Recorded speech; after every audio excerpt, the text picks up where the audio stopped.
성경을 같이 교도하겠습니다. 천지와 만물이 다 있습니다.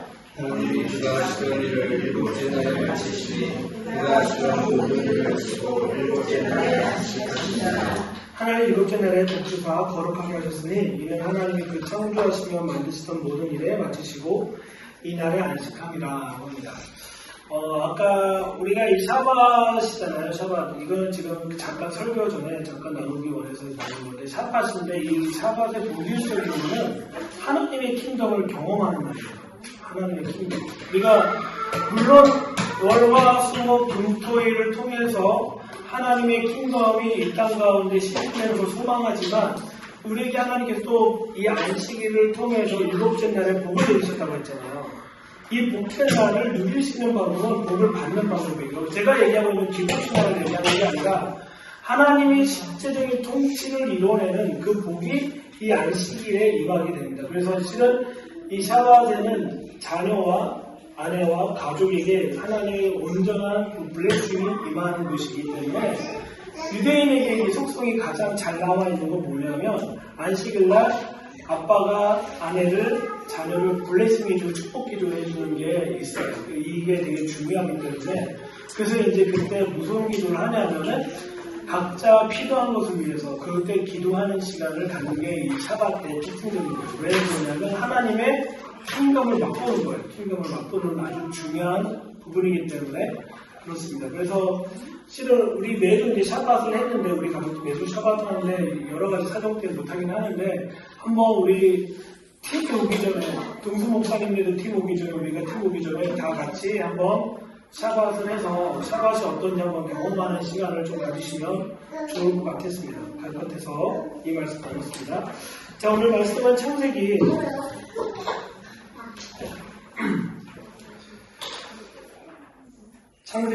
7장입니다. 6장이에요, 6장. 6장 1절부터 8절까지.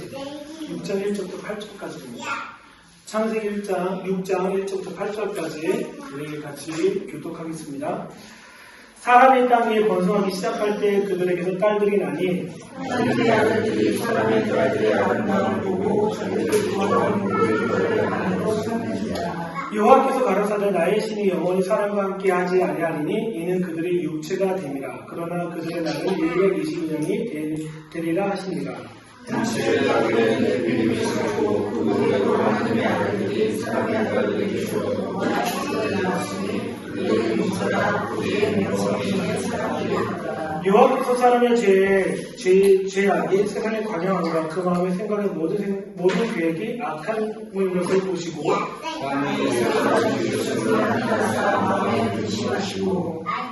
가라사대 나의 창조한 사람을 내가 지면에 쓸어버리되 사람으로부터 육체의 기는 것과 공중의 새까지 그러하니 이는 내가 그것을 지었으며 한탄함이라 하시니라. 아멘. 보편적으로 이 말씀을 제가 지금 여러분하고 계속 나누는 것이 신비고 마음으로 킹덤 패러다임을 보면 과연 이걸 어떻게 볼 것이냐예요.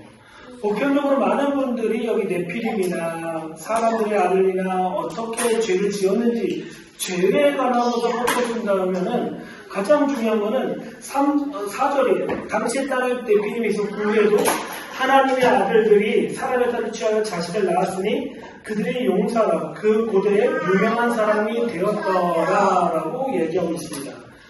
이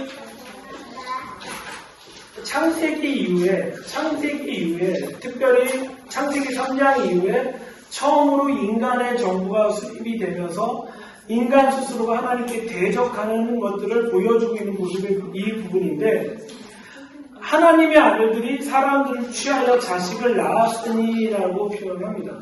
그래서 보편적으로는 영적으로 해석하는 거죠. 영적으로 해석하는 건데 저는 여기에서 좀 더 나아가면은 5절을 보면은 여호와께서 사람의 죄악이 세상에 관영한다. 그 마음의 모든 계획이 항상 악하다라고 얘기합니다.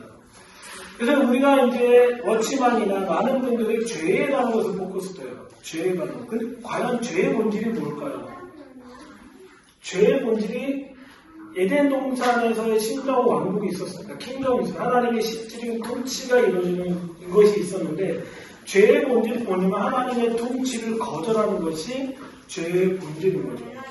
이 죄의 본질이 뭐냐면 또 이 5절에서 보면은 세상의 관념과 그 마음 생각 모든 계획이 항상 악하다라는 거 뭐냐면 하나님의 실질적인 통치를 받아들이는 사람들이에요, 아니에요? 하나님의 아들들이라는 것은 어떤 신성한 존재가 아니라 실은 어떤 표현이냐면 하나님의 실제적인 통치를 이 땅 가운데 실현하고 있었던 사람이라는 거죠. 이 하나님의 아들들의 조상이 누구예요? 그래서 조상. 하나님의 아들의 조상. 창세기 5장이나 4장에서 가인과 아벨이 있었는데 가인이 누굴 죽여요? 아벨을 죽이고 아벨을 죽이는데 가인은 에덴에 하나님 앞에서 떠나게 돼요. 근데 하나님께서 누구를 낳냐면 셋을 낳아요. 셋은 누구냐면 하나님께서 임명하신 사람이에요. 어떤 임명이냐면 경배기는 하지만 하나님의 통치에 그것을 그대로 실현한 사람이 바로 셋인 거예요. 그래서 창세기 5장에서 보면은 우리 많은 분들이 되게 터부시해서 에노그만 얘기하는데 그래서 창세기 5장에서 가장 중요한 건 뭐냐면 창세기 2장에 있는 그 말씀을 실제적으로 실현한 사람들이 누구냐면 다 낙고낙한 사람이에요. 하나님이 명하신 게 뭐예요? 생육하고 번성하고 땅에 충만하고 이 땅을 다스리라고 했잖아요. 그렇죠? 생육하고 번성하는 것이 하나님의 첫 번째 명이었단 말이에요. 하나님의 통치를 받아들이는 사람의 순수한 삶이 뭐였냐면 낳고요. 그래서 창세기 5장에서 보면 하나님께서 여호와 이름을 찾는 사람들이 그제서야 뭐 하기 시작하냐면 몰라요? 자녀를 낳기 시작했다는 거예요. 그걸 왜 이렇게 많이 얘기했을까요? 창세기 5장에서. 그것이 실은 통치에 있어서 하나님의 첫 번째 창세기 시대 때 하나님의 첫 번째 명하신 것이 생육하고 번성하기 때문에 그것이 하나님의 실제적으로 동행하는 삶을 보이는 거예요. 그것이 셋이에요. 셋의 반응에서 누가 나오냐? 에녹이 나오는 거예요. 에녹은 중요한 거는 하나님이 데려가셨다라고 하지만 탈구에서 뭐라고 나왔어요? 탈구. 처음 들어보죠. 탈구에서 하나님께서 죽이셨다라고 나와요. 그러니까 에녹을 하나님께 데려가셨다라고 하시면 또 탈구에서 죽이셨다고. 근데 중요한 거는 제가 얘기하고 싶은 것은 뭐냐면 실은 하나님의 실제적인 통치 받아들인 인간의 삶은 생육하고 번성하는 거에 따랐고 두 번째는 하나님과 동행하는 삶을 살았다라는데 그 하나님과 동행하는 산 사람을 가장 극하게 드러내는 게 누구냐면 바로 에녹이라는 거예요. 이것이 이 사람들이 낳은 자손이 누구냐면 하나님의 아들들이라고 표현하는 거예요. 하나님의 통치를 받는 사람은 하나님의 통치를 실제로 받아들이는 사람은 하나님의 아들이고 딸인 거예요. 왜 통치는 어떻게 이루어지는 거예요? 하나님의 말씀으로 이루어지는 것이죠. 하나님의 말씀과 통치로 이루어지는 거예요. 이것을 봐야 되는데 우리는 죄로만 보는 거예요. 죄를 보면은 찬양아 얘한테 때려봐. 이게 죄야. 아빠가 명했지만 누군가를 때리는 건 죄라고 얘기할 수 있단 말이에요. 근데 우리는 이거에 포커스를 두는 거예요. 근데 중요한 건 하나님이 가장 포커스 중요하면 누구의 명에 따라 이 사람이 움직이는 거예요. 찬양이가 지금 움직인 거는 어떻게 보면 이 당시 패밀리에서 최고의 통치자 누구예요? 저잖아요. 그렇죠? 이 통치자에 의해서 움직인 거니까 내가 평가하기엔 죄가 아니에요. 그럼 뭐냐? 내 명예대로 했기 때문에. 하나님이 세우신 하나님의 킹덤은 하나님의 명예에 의해서 움직이는 거지 인간이 세운 인본 죽이는 걸로 그것을 평가하고 하는 것이 아니다라는 거예요. 예수님은 왕으로 오십니다. 할렐루야? 그걸 믿으십니까? 근데 그거는 우리가 기대하는 정부가 아니라 하나님이 명하신 하나님의 말씀으로 이루어지는 것을 얘기하는 거예요. 그래서 5절에 보면은 그들의 마음의 생각이 모든 계획이 항상 악하다라고 되어 있는 거예요. 왜냐하면 하나님의 통치를 거부하고 있기 때문인 거예요. 그래서 이 거부하는 것이 극하게 드러나는 데가 어느 동네냐면 바로 바벨탑이죠. 바벨탑 사건이 구약 10장에서 나타나는 거죠. 바벨탑을 세우면서 사람들은 스스로 뭐 하고 싶은 거예요? 하나님의 통치의 그 범위에 도전하고 싶은데 표현을 모르려면 우리가 하늘과 높아지자라고 얘기하고 있다는 거죠. 하나님의 실제적인 하나님의 통치의 그 구조 속에서 하나님의 실제적인 통치를 갈망하는 자를 원하신 거예요. 그래서 6절에 보면은 땅의 사람을 지으셨으니 한탄하사 마음에 근신하시다라고 합니다. 하나님은 지금도 왕으로 우리를 다스리고 통치하고 싶으신 분이 바로 하나님이신 거예요. 근데 이 통치를 우리가 실현하지 못하는 이유 중에 하나는 뭐냐면 첫 번째, 성령님에 대한 잘못된 이해부터 시작이 됐다고 생각해요. 성령님은 어떠한 분입니까? 성령님. 시원아, 성령님은 어떤 분이야? 모르겠지. 늘 얘기하자. 성령님 일하시니까. 근데 요한복음에서는 성령님을 정확하게 정의를 내려요. 요한복음 14장 가볼까요?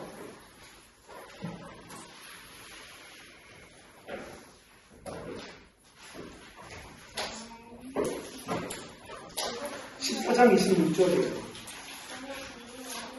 25절부터 26절. 14장 25절부터 26절이에요. 자, 한번 읽어보겠습니다. 같이 읽겠습니다. 시작. 내가 주여 여호와께 있어 너희를 얘기할 거니와 우리가 보다 계속해서 내 이름으로 되실 성령 누가 너희에게 모든 것을 가르치고 내가 너희에게 말한 모든 것을 생각하게 하시고. 그러니까 이 성령님은 너희에게 모든 것을 가르치시고 내가 너희에게 말한 모든 것을 뭐한다?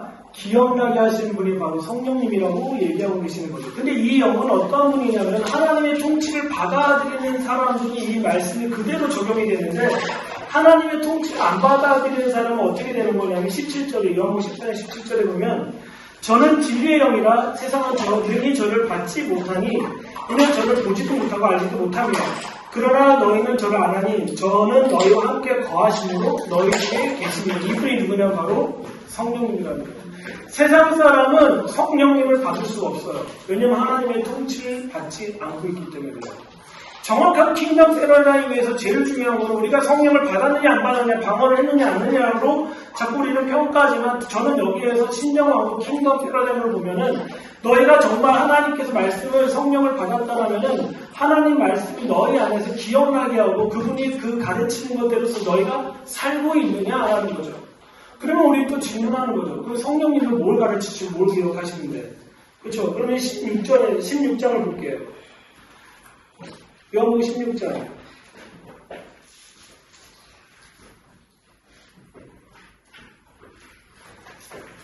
16장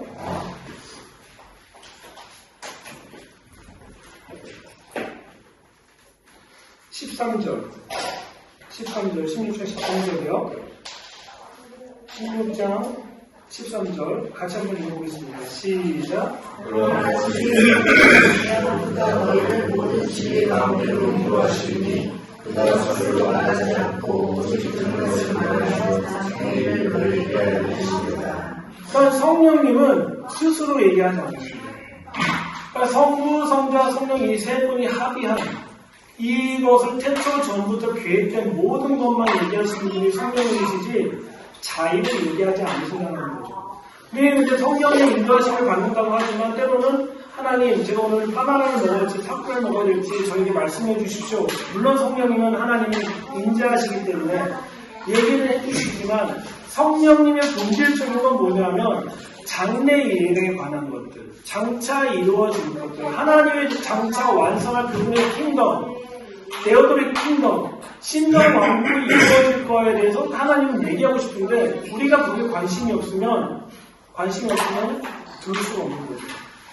이것이 하나님이 지금 가슴 아파하고 한탄하시는 거예요. 그래서 보면은 16장 7절에 보면은 제가 얘기해 볼게요. 16장 7절. 그러나 너에게 실상을 말하니 내가 떠나는 것이 너에게 유익이라. 내가 떠나가지 아니하면 보혜사가 너에게로 오지 아니할 것이요 가면 내가 그를 너에게 보내리라. 그러니까 예수님이 이 땅을 승천하신 이유가 계시면 우리가 그분의 말씀을 듣지 않기 때문에 예수님께서 승천하셨다라고 예수님이 지금 얘기하고 계시는 거예요. 그리고 그분이 오셔서 뭐에 대해서 죄에 대해서 의에 대해서 심판에 대해서 세상을 책망하실 것이다. 누가? 성령님께서. 근데 성령님이 자의로 하는 게 아니라 들으시는 것만 얘기하시고 말씀을 가르치시고 기억나게 하신다는 거예요.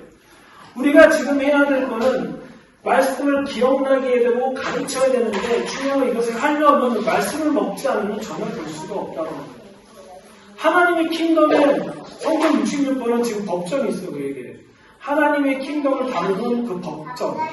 어떻게 보면 많은 분들이 율법과 율법주의를 구분하지 못하지만 하나님께서 우리에게 주신 가르침, 킹덤 라이프 스타일을 어떻게 살아내야 되는지 그 가르침이 어디 있냐면 성경 66번에 있는데 이 기준하에 하나님은 킹덤을 설명하고 있고 이 기준하에 장차 일어날 일들에 대해서 설명하고 있다는 거예요. 제가 미국에 갔는데 정말 이제 미국에 제가 모임을 갖고 있는데 한 분이 저한테 다가와서 얘기합니다. 제가 꿈속에 예수님이 제가 살아있는 동안 오신다고 말씀하셨습니다. 근데 중요한 거는 놀라운 거는 성경에는 뭐라고 써 있어요. 내가 그거에 대해서 얘기하지 않겠다. 내가 언제 온다고 얘기하지 않겠다고 했는데 그분은 자신이 꿈꾼 걸 믿고 그렇게 살고 계시는 거예요. 그런데 제가 그냥 아무 말 하지 않아서 그 믿음이 너무 확고하기 때문에 우리는 그분의 오심에 대해서 알 수가 없어요. 근데 우리는 자꾸 마지막 때에 대해 언제 이루어질 거에 대한 포커스를 두고 있는 것이 우리의 연약함이다라는 것을 볼 수가 있죠. 다시 창세기 6장으로 돌아가면은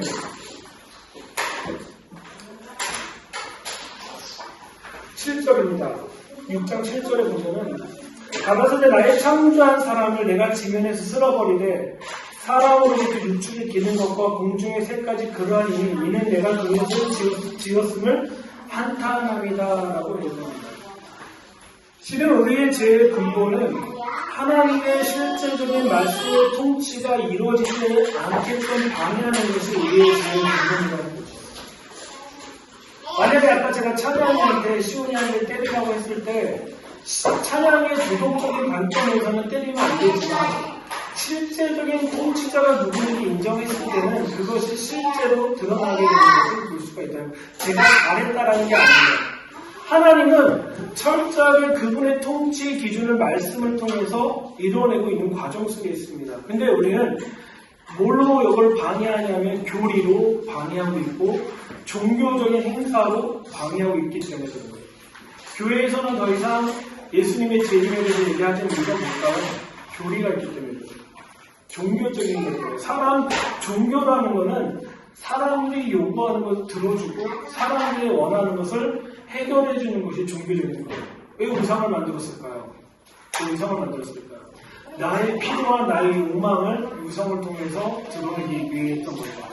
그래서 여기 창세기 6장에서 보면은 하나님의 아들들, 실은 하나님의 말씀의 통치를 살아냈던 사람들이 사람의 딸들과 만나서 결혼하면서 뭘 만든 거냐면은 인간의 정부를 만든 거예요. 인본주의적인 개념을 만들었기 때문에 하나님이 그것을 보고 한탄하셨다라고 하는 거예요. 그래서 다시 한번 홍수를 모아서 리셋하고 다시 한번 노아를 통해서 하나님의 통치를 그려내는 장면을 갖고 있는 것이 창세기 바로 6장에 있는 얘기예요.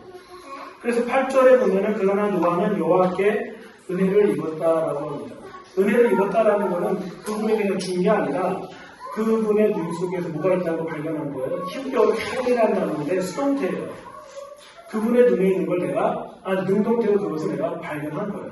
하나님께서 아무 얘기하지 않았지만 은혜를 발견해서는 뭐냐면 그분의 계획과 그분의 뜻이 무엇인지 노아는 알았다라는 것을 이해하는 겁니다. 우리가 지금 마지막 때 살고 있지만 그리고 제3성전이 지어지냐 안 지어지냐 막 하고 있지만 본질적인 건 뭐냐면 내가 그분의 통치 속에서 살고 있느냐, 내가 그분의 성령님의 가르침과 그분의 기억나게 짐에 따라 내가 살고 있느냐, 그리고 그분의 통치가 나에게 종교적인 것과 인본주의적인 것과 교리적인 걸로 인해서 막혀있지 않느냐. 우리 실은 종교적인 걸 종교형이 있습니다라고 하는 그렇게 판단을 하지만 실제적으로 우리는 말씀 안에서 통치를 못 받는 경우가 상당히 많다는 거죠.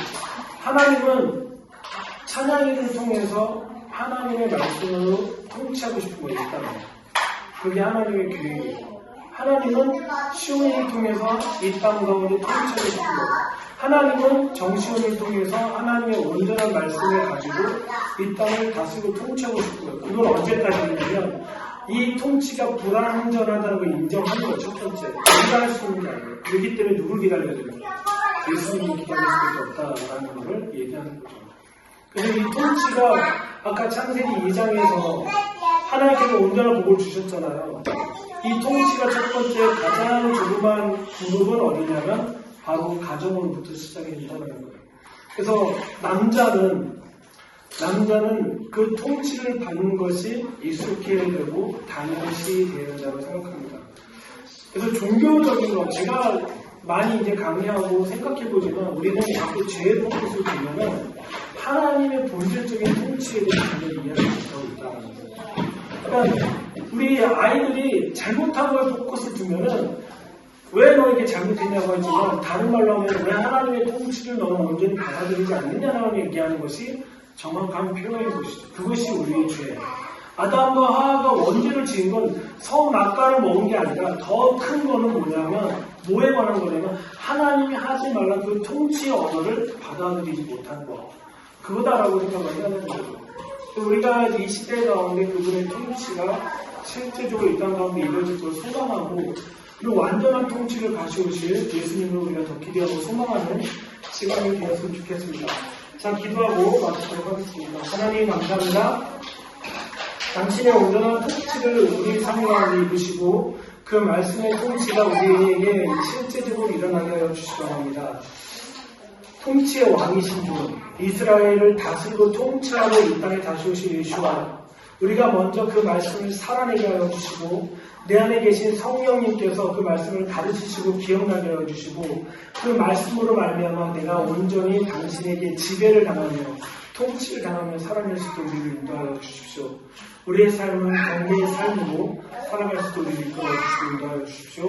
주님 감사하며 예수님의 이름으로 기도드립니다. 아멘. 수고하셨습니다.